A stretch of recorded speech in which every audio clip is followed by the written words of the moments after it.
بسم الله الرحمن الرحيم يا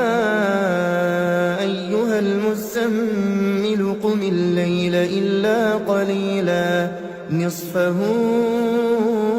أو انقص منه قليلا أو زد عليه ورتل القرآن ترتيلا إنا سنلقي عليك قولا ثقيلا إن ناشئة الليل هي أشد وطئا وأقوم قيلا إن لك في النهار سبحا طويلا واذكر اسم ربك وتبتل إليه تبتيلا رب المشرق والمغرب لا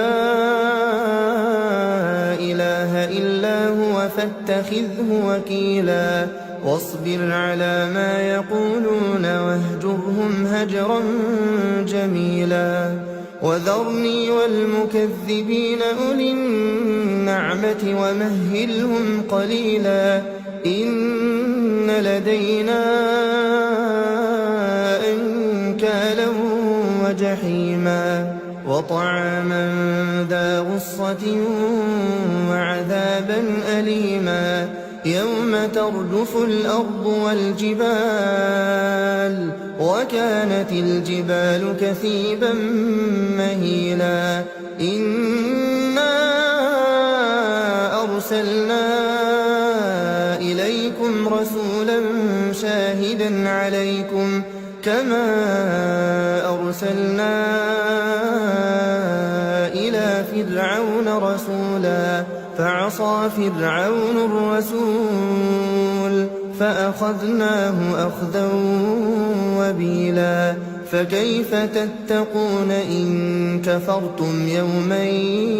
يجعل الولدان شيبا السماء منفطر به كان وعده مفعولا إن هذه تذكرة فمن شاء اتخذ إلى ربه سبيلا إن ربك يعلم أنك تقوم أدنى من ثلثي الليل ونصفه وثلثه وطائفة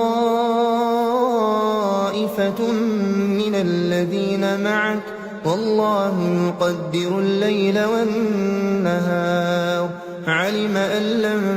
تحصوه فتاب عليكم فاقرؤوا ما تيسر من القرآن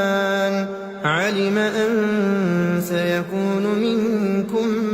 مرضى وآخرون يضربون في الأرض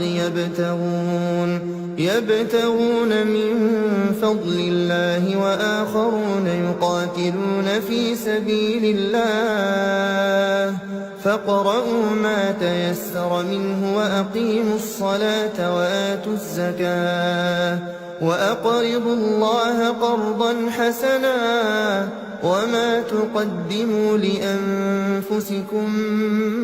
من خير تجدوه عند الله هو خيرا